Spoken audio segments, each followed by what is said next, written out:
plan, which our minister shared with them yesterday. So this is and the Industrial Revolution Plan is about the private sector. It's about enhancing the capacity of the private sector. So sharing it with the Brazilian government, sitting side by side with the private sector, that synergy that is going to be created will definitely be beneficial to the private sector in Nigeria and the Nigerian economy itself. Well, if you look at what has happened in Brazil, especially in the last 30 years, it's nothing short of an economic miracle. I think the first time I went to Brazil, I think around 1987 or 88, the economy was in total shambles. But in the space of about 25, 26 years, they've been able to turn it around completely. I think the most basic thing they've been able to do is to look inwards, take a look at the resources they have available to them, and exploit it. Exploit it not just in terms of taking it out of the ground, but taking it out, processing it, and being able to export them as finished goods or semi-finished goods. And I think that is one of the things that we should learn from Brazil.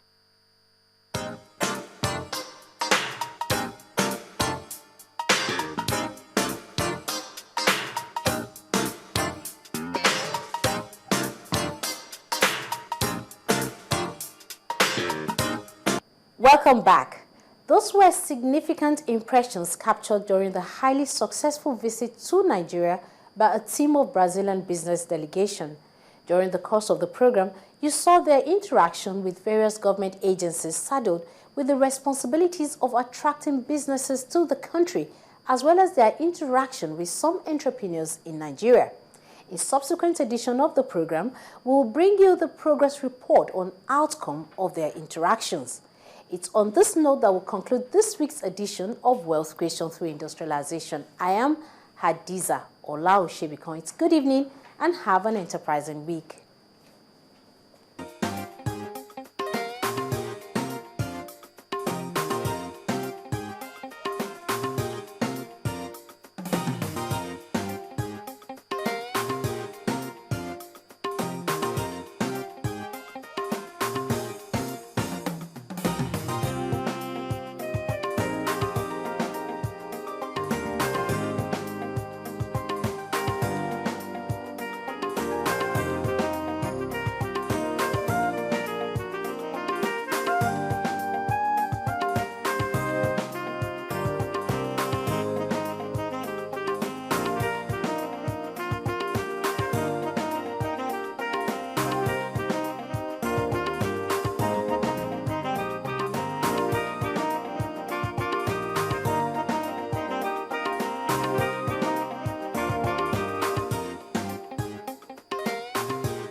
Coming up next, Sports Tonight.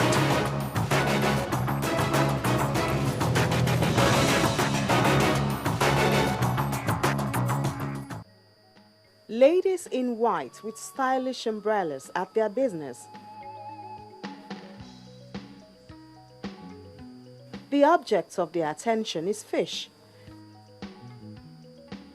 They are to ensure that it is clean for processing and subsequently consumption.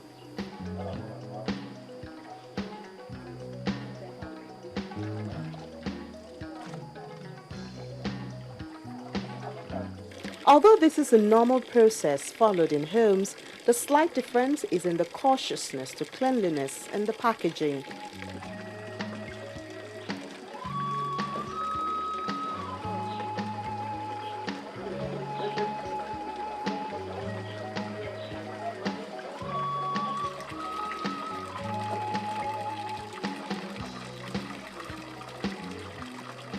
All this under the supervision of Mrs. Nofisat Onobajo, who begins the process a bit earlier when she buys the fish as juvenile.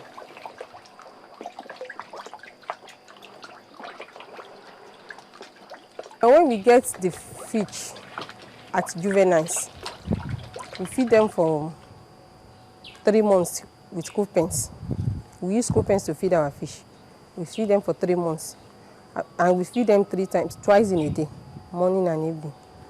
So when it gets to 3 months, we started local feeding with it to have it a good weight.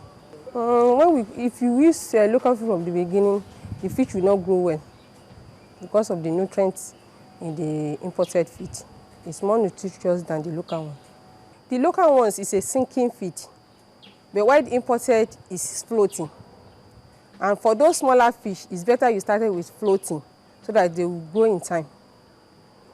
So we normally start with the floating to 3 months before we go into the local feeding. By then, they are matured enough to come up and get the food themselves.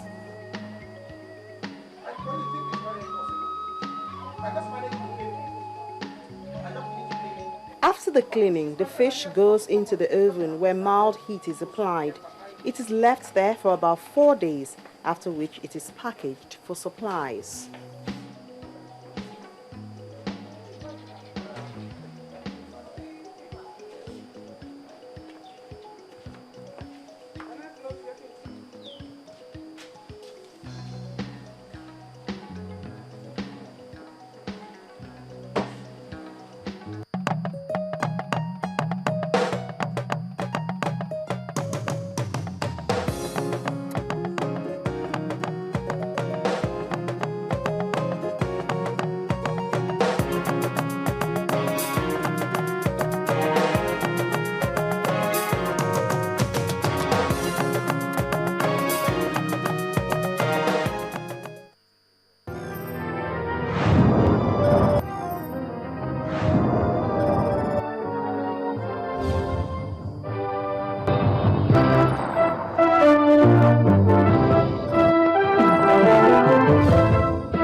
Decent contest inside the opening 20 minutes then.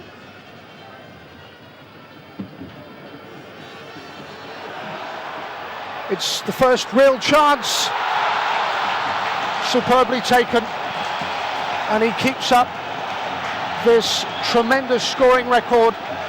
Tewa Awani scored 2 in the quarter-final and adds 1 more in the semi, through on goal, and took it really well.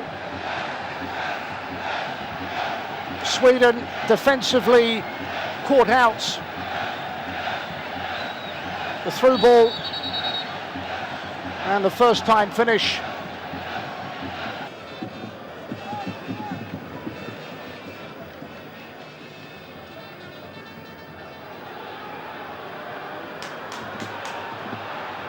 Okone makes space. That could be that. Samuel Okone puts Nigeria a step closer to another world final and could have put an end to Sweden's World Cup hopes.